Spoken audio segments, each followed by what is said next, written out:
पश्चिम बंगाल चुनाव की वोटिंग में 24 घंटे से भी कम का वक्त बाकी है और उससे पहले बंगाल एसआईआर के तहत हजारों नाम हटाए जाने के खिलाफ दायर जनहित याचिका पर कोलकाता हाईकोर्ट में सुनवाई हुई।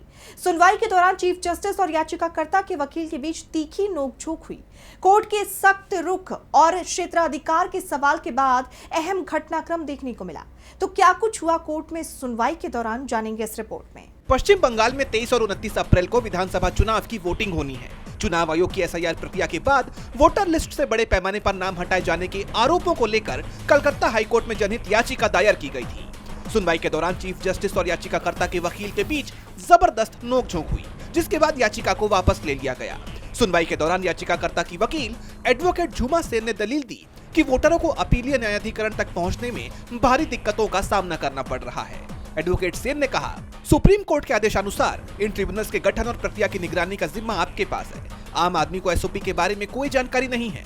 इस पर चीफ जस्टिस ने कहा कि सुप्रीम कोर्ट ने स्पष्ट कहा है कि ट्रिब्यूनल्स अपनी प्रक्रिया खुद तय करेंगे। कोर्ट के आदेश के किस हिस्से में हमें इनके कामकाज की निगरानी की शक्ति दी गई है। इस पर एडवोकेट सेन कहती हैं कि मेरा अनुरोध है कि प्रक्रिया को पारदर्शी बनाने के लिए एसओपी सार्वजनिक की जाए।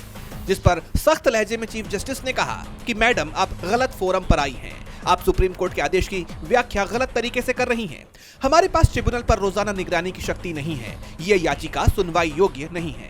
कोर्ट के कड़े रुख को देखते हुए याचिकाकर्ता ने अर्जी वापस लेने की इजाजत मांगी, जिसके बाद कोर्ट ने इसे डिसमिस्ड एज विथड्रॉन कर दिया। बंगाल में चुनाव से ठीक पहले हजारों वोटरों के नाम गायब होने को लेकर विपक्ष पहले ही हमलावर है। याचिका खारिज होने से उन वोटरों को बड़ा झटका लगा है जो इस डिलीशन के खिलाफ कानूनी राहत की उम्मीद कर रहे थे। अब देखना ये होगा कि मतदान के दिन इसका जमीनी असर क्या होता है। डीबी लाइव की रिपोर्ट।